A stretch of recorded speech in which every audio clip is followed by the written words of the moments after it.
యద్భావం తద్భవతి అని మన పూర్వీకులు చెప్పారు. మనం ఏమనుకుంటే అదే అవుతుందని. మరణాన్ని దూరం చేసుకోవడానికి ప్రాచీనమైన భారతీయ సనాతన ఋషులు చాలా ప్రయత్నాలు చేశారు. అమృతము ఉంది అనే ఒక కాన్సెప్ట్ని తయారు చేసుకోవడం వెనకాల ఏంటంటే చిరాయువుగా మానవుడు బతకాలంటే కోరిక. ఏం చేస్తే మనిషి మూడిటి నుంచి బయటపడతాడని చెప్పింది మీకు ఏమైనా? ఒకటేమో అంటే జన్మ దుఃఖం, జరా దుఃఖం, ఛాయ దుఃఖం, పునఃపున సంసార సాగరం దుఃఖం అన్నట్టుగా మానవుడు సాధారణంగా రాకూడదని కోరుకునే దాంట్లో ఒకటి వృద్ధాప్యం, రెండేమో మరణం, మూడేమో అనారోగ్యం, రోగం. ఈ మూడు, వృద్ధాప్యం, అనారోగ్యం, మరణం అనే మూడు రాకూడదని ఏ మనిషి అని కోరుకుంటాడు. ఓకే, ఇది ఎవరు చెప్పారా? చెబితే నాకు రెండు కావాలి. ఒకటి చెప్పిన వారు ఎవరు, ఎక్కడ చెప్పబడింది, అది ఎలా నిత్య జీవితంలో సాధించుకోవచ్చు. వృద్ధాప్యం అన్నారు కదా, దేనికి వృద్ధాప్యం? మానసిక శరీరానికనా? అవును కదండి. అవును. ఈ శరీరం మీకు తేజస్సు పొంది ఉండేలా చేయడానికి యోగ ప్రక్రియ ద్వారా చాలా క్రమాలు ఉన్నాయి. అంటే యోగ సాధనలో ఒక మనిషి 2 రకాల ప్లేసెస్ లో ఉండడం జరిగింది. ఇది ఎవరో చెప్పలేదు, శ్రీకృష్ణుడే 16,000 మందితోటి ప్రతి వాళ్ళతో ఉన్నది కదా మనం చదువుకున్నది. అంతకన్నా నిర్ధారణ అవసరం లేదు కదా, నేను చెప్పేది ఒకళ్ళే.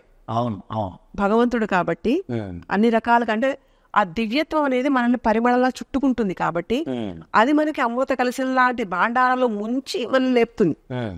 వైతరణి నది అంటాం కదండి, పోయేటప్పుడు అందరికి పాపకర్మ అలా చెప్తూ ఉంటారు. మనం నిత్యం ఉండే దాంట్లో ఉంటున్నాం కాబట్టి 2వ పాయింట్ రోగాలు వస్తున్నాయి. ఈ వైతరణి నది అంటే పాపభూయిష్టమైన లేకపోతే low level thoughts will make you diseased. Physical body disease కి దానికి ఒక సిస్టమ్ ఉంది, హీలింగ్, అదంతా చేసుకుంటుంది. బట్ మెంటల్ థాట్ సిస్టమ్ కి హీలింగ్ ప్రాసెస్ ఎక్కడి నుంచి రావాలి, అది ప్రయత్నపూర్వకంగా చేయాలి. కానీ అది చేస్తున్నావా లేదా?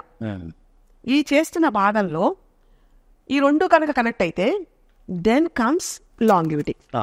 ఎవరైనా సరే పూర్ణత్వంగా ఉండి న్యాచురల్ వేలో లిమిటెడ్ బాడీ కండిషన్, ఎందుకంటే పుట్టుక దగ్గర నుంచి నీ గుండె అదేలా కొట్టుకోవాలి కదా, నీ కోరికలు ఎలాగా ఉంటున్నాయని పక్కన పెడదాం.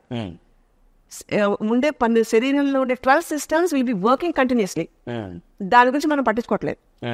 అవి ఎలా పనిచేస్తున్నాయి, అవి దాని సిస్టమ్ లేకుండా central system, nervous system, parasympathetic nervous system, ఈ హ్యూమన్ సిస్టమ్ మొత్తం బాడీలోని ఫిజియలాజికల్ సిస్టమ్ కావచ్చు. 12 రకాల సిస్టమ్ తోటి అది ఎలా పనిచేస్తుంది అన్నది ఒక అధ్యయనం కావాలి ఫస్ట్. వాటిని బలంగా చేస్తూ దేని అటెండ్ అవడంలో తప్పేమీ లేదు, కోరుకోవడంలో తప్పేం లేదు.